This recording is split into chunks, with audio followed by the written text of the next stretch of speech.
नमस्कार साथियों। His excellency Abdulla Shahid जी, आपको अध्यक्ष पद संभालने की हार्दिक बधाई। आपका अध्यक्ष बनना सभी विकासशील देशों और विशेषकर स्मॉल आइलैंड डेवलपिंग स्टेट्स के लिए बहुत गौरव की बात है। अध्यक्ष महोदय, गत 1.5 वर्ष से पूरा विश्व 100 साल में आई सबसे बड़ी महामारी का सामना कर रहा है। ऐसी भयंकर महामारी में जीवन गंवाने वाले सभी लोगों को मैं श्रद्धांजलि देता हूं और परिवारों के साथ अपनी संवेदनाएं व्यक्त करता हूं। अध्यक्ष महोदय, मैं उस देश का प्रतिनिधित्व कर रहा हूं जिसे मदर ऑफ डेमोक्रेसी का गौरव हासिल है। लोकतंत्र की हमारी हजारों वर्षों की महान परंपरा रही है। इस 15 अगस्त को भारत ने अपनी आजादी के 75वें साल में प्रवेश किया है। हमारी विविधता हमारे सशक्त लोकतंत्र की पहचान है। एक ऐसा देश जिसमें दर्जनों भाषाएं हैं, सैकड़ों बोलियां हैं, अलग अलग रहन सहन खान-पान है। ये वाइब्रेंट डेमोक्रेसी का बेहतरीन उदाहरण है। ये भारत के लोकतंत्र की ताकत है कि एक छोटा बच्चा जो कभी एक रेलवे स्टेशन के टी स्टॉल पर अपने पिता की मदद करता था, वो आज चौथी बार भारत के प्रधानमंत्री के तौर पर यूएनजीए को संबोधित कर रहा है।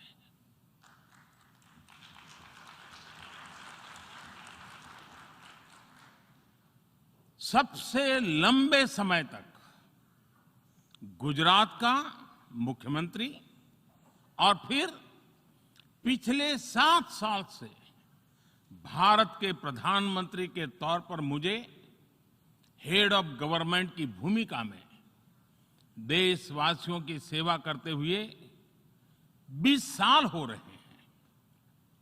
और मैं अपने अनुभव से कह रहा हूं, यस, डेमोक्रेसी कैन डिलीवर।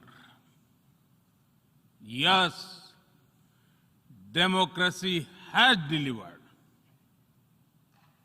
अध्यक्ष महोदय, एकात्म मानव दर्शन के प्रणेता पंडित दीनदयाल उपाध्याय जी की आज जन्म जयंती है। एकात्म मानव दर्शन यानी इंटीग्रल ह्यूमनिज्म, अर्थात स्व से समष्टि तक विकास और विस्तार की सहयात्रा। Expansion of the self, moving from individual to the society, the nation and entire humanity। और ये चिंतन अंत्योदय को समर्पित है। अंत्योदय को आज की परिभाषा में where no one is left behind कहा जाता है। इसी भावना के साथ भारत आज इंटीग्रेटेड, इक्विटेबल डेवलपमेंट की राह पर आगे बढ़ रहा है। विकास सर्वसमावेशी हो, सर्वस्पर्शी हो, सर्वव्यापी हो, सर्वपोषक हो, यही हमारी प्राथमिकता है। बीते 7 वर्षों में भारत में 43 करोड़ से ज्यादा लोगों को बैंकिंग व्यवस्था से जोड़ा गया है, जो अब तक इससे वंचित थे। आज 36 करोड़ से अधिक ऐसे लोगों को भी बीमा सुरक्षा कवच मिला है, जो पहले इस बारे में सोच भी नहीं सकते थे। 50 करोड़ से ज्यादा लोगों को मुफ्त इलाज की सुविधा देकर भारत ने उन्हें क्वालिटी हेल्थ सर्विस से जोड़ा है। भारत ने 3 करोड़ पक्के घर बनाकर बेघर यानी होमलेस परिवारों को होम ओनर्स बनाया है। अध्यक्ष महोदय, प्रदूषित पानी भारत ही नहीं, पूरे विश्व और खासकर गरीब और विकासशील देशों की बहुत बड़ी समस्या है। भारत में इस चुनौती से निपटने के लिए हम 17 करोड़ से अधिक घरों तक पाइप से साफ पानी पहुंचाने का बहुत बड़ा अभियान चला रहे हैं। विश्व की बड़ी-बड़ी संस्थाओं ने ये माना है कि किसी भी देश के विकास के लिए वहां के नागरिकों के पास जमीन और घर के प्रॉपर्टी राइट्स यानी ओनरशिप का रिकॉर्ड होना बहुत जरूरी है। दुनिया के बड़े-बड़े देशों में बड़ी संख्या में ऐसे लोग हैं जिनके पास जमीनों और घरों के प्रॉपर्टी राइट्स नहीं है। आज हम भारत के 6 लाख से अधिक गांवों में ड्रोन से मैपिंग कराकर करोड़ों लोगों को उनके घर और जमीन का डिजिटल रिकॉर्ड देने में जुटे हैं। ये डिजिटल रिकॉर्ड प्रॉपर्टी पर विवाद कम करने के साथ ही access to credit, bank loan तक लोगों की पहुंच बढ़ा रहा है। अध्यक्ष महोदय, आज विश्व का हर 6ठा व्यक्ति भारतीय है। जब भारतीयों की प्रगति होती है तो विश्व के विकास को भी गति मिलती है।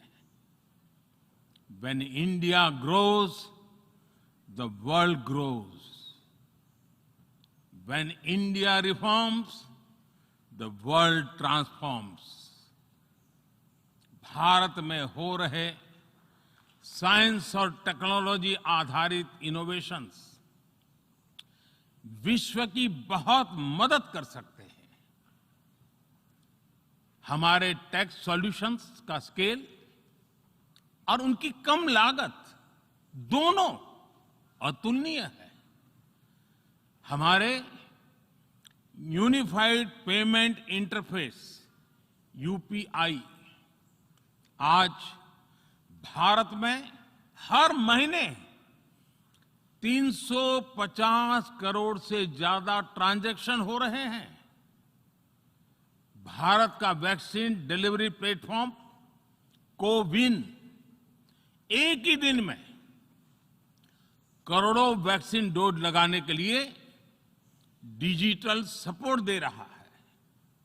अध्यक्ष महोदय, सेवा परमो धर्मः, सेवा परमो धर्मः को जीने वाला भारत सीमित संसाधनों के बावजूद भी वैक्सीनेशन डेवलपमेंट और मैन्युफैक्चरिंग में जी जान से जुटा है।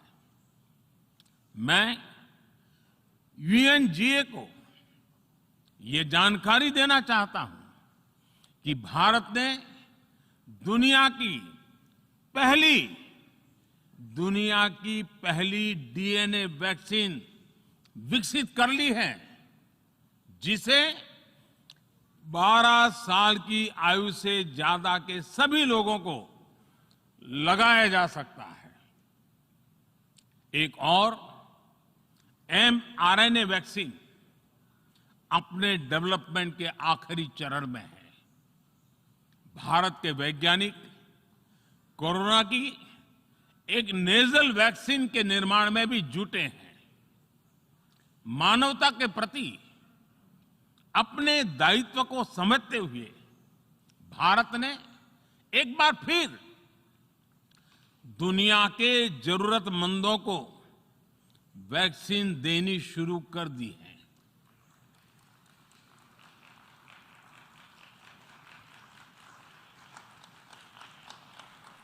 मैं आज दुनिया भर के वैक्सीन मैन्युफैक्चरर्स को भी आमंत्रित करता हूं, कम मेक वैक्सीन इन इंडिया। अध्यक्ष महोदय, आज हम सब जानते हैं कि मानव जीवन में टेक्नोलॉजी का कितना महत्व है, लेकिन बदलते हुए विश्व में टेक्नोलॉजी विथ डेमोक्रेटिक वैल्यूज, ये सुनिश्चित करना भी आवश्यक है। भारतीय मूल के डॉक्टर्स, इनोवेटर्स, इंजीनियर्स, मैनेजर्स किसी भी देश में रहें, हमारे लोकतांत्रिक मूल्य उन्हें मानवता की सेवा में जुटे रहने की प्रेरणा देते रहते हैं। और ये हमने इस कोरोना काल में भी देखा है।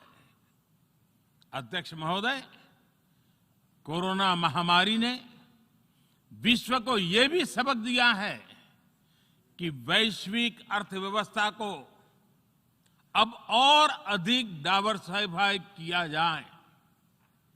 इसके लिए ग्लोबल वैल्यू चेन्स का विस्तार आवश्यक है। हमारा आत्मनिर्भर भारत अभियान इसी भावना से प्रेरित है। ग्लोबल इंडस्ट्रियल डाइवर्सिफिकेशन के लिए भारत विश्व का एक लोकतांत्रिक और भरोसेमंद पार्टनर बन रहा है। और इस अभियान में भारत ने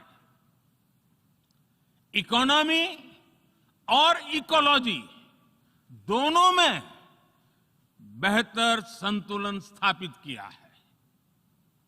बड़े और विकसित देशों की तुलना में क्लाइमेट एक्शन को लेकर भारत के प्रयासों को देखकर आप सभी को निश्चित ही गर्व होगा। आज भारत बहुत तेजी के साथ 450 गीगावाट रिन्यूएबल एनर्जी के लक्ष्य की तरफ बढ़ रहा है। हम भारत को दुनिया का सबसे बड़ा ग्रीन हाइड्रोजन हब बनाने के अभियान में भी जुट गए हैं। अध्यक्ष महोदय, हमें अपनी आने वाली पीढ़ियों को जवाब देना है कि जब फैसले लेने का समय था, तब जिन पर विश्व को दिशा देने का दायित्व था, वो क्या कर रहे थे। आज विश्व के सामने रिग्रेसिव थिंकिंग और एक्सट्रीमिज्म का खतरा बढ़ता जा रहा है। इन परिस्थितियों में पूरे विश्व को साइंस बेस्ड रेशनल और प्रोग्रेसिव थिंकिंग को विकास का आधार बनाना ही होगा। साइंस बेस्ड अप्रोच को मजबूत करने के लिए भारत एक्सपीरियंस बेस्ड लर्निंग को बढ़ावा दे रहा है। हमारे यहां स्कूलों में हजारों अटल टिंकरिंग लैब्स खोली गई हैं, इंक्यूबेटर्स बने हैं और एक मजबूत स्टार्टअप इकोसिस्टम विकसित हुआ है। अपनी आजादी के 75 वर्ष के उपलक्ष्य में जब हम आजादी का अमृत महोत्सव मना रहे हैं, भारत 75 ऐसे सैटेलाइट्स को अंतरिक्ष में भेजने वाला है जो भारतीय विद्यार्थी स्कूल कॉलेजों में बना रहे हैं। अध्यक्ष जी, दूसरी ओर रिग्रेसिव थिंकिंग के साथ जो देश आतंकवाद का पॉलिटिकल टूल के रूप में इस्तेमाल कर रहे हैं, उन्हें ये समझना होगा कि आतंकवाद उनके लिए भी उतना ही बड़ा खतरा है। ये सुनिश्चित किया जाना बहुत जरूरी है कि अफगानिस्तान की धरती का इस्तेमाल आतंकवाद फैलाने और आतंकी हमलों के लिए न हो। हमें इस बात के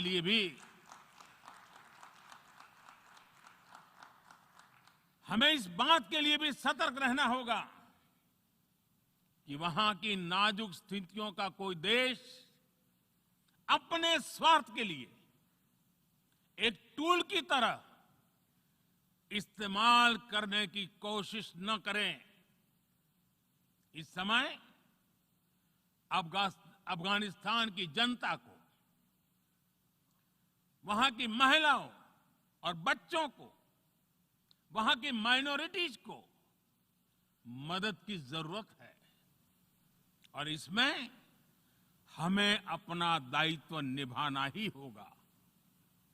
अध्यक्ष महोदय, हमारे समंदर भी हमारी साझी विरासत है, इसलिए हमें ये ध्यान रखना होगा कि ओशन रिसोर्सेज को हम यूज करें, एब्यूज नहीं। हमारे समंदर अंतर्राष्ट्रीय व्यापार की लाइफलाइन भी है। इन्हें हमें एक्सपांशन और एक्सक्लूजन की दौड़ से बचाकर रखना होगा। रूल बेस्ड वर्ल्ड ऑर्डर को सशक्त करने के लिए अंतर्राष्ट्रीय समुदाय को एक सुर में आवाज उठानी ही होगी।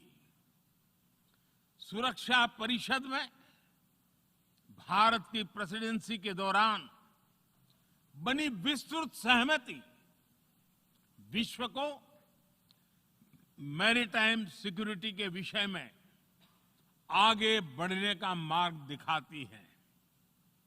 अध्यक्ष महोदय, भारत के महान कूटनीतिज्ञ आचार्य चाणक्य ने सदियों पहले कहा था, कालातिक्रमणात् काल एव फलम पिबति। जब सही समय पर सही कार्य नहीं किया जाता तो समय ही उस कार्य की सफलता को समाप्त कर देता है। संयुक्त राष्ट्र को खुद को प्रासंगिक बनाए रखना है तो उसे अपनी इफेक्टिवनेस को सुधारना होगा, रिलायबिलिटी को बढ़ाना होगा। यूएन पर आज कई तरह के सवाल खड़े हो रहे हैं। इन सवाल को हमने क्लाइमेट क्राइसिस में देखा है, कोविड के दौरान देखा है, दुनिया के कई हिस्सों में चल रही प्रॉक्सी वॉर, आतंकवाद और अभी अफगानिस्तान के संकट ने इन सवालों को और गहरा कर दिया है। कोविड के ओरिजिन के संदर्भ में और ease of doing business ranking को लेकर वैश्विक गवर्नेंस से जुड़ी संस्थाओं ने दशकों के परिश्रम से बनी अपनी विश्वसनीयता को नुकसान पहुंचाया है। ये आवश्यक है कि हम यूएन को ग्लोबल ऑर्डर, ग्लोबल लॉज और ग्लोबल वैल्यूज के संरक्षण के लिए निरंतर सुदृढ़ करें।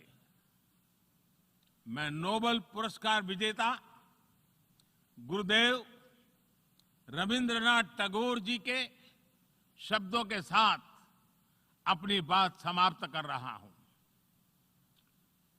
शुभो कर्मोपोथे, शुभो कर्मोपोथे, धोरो निर्भयो गान, सौब दुर्बल सौन्योष होक अवसान।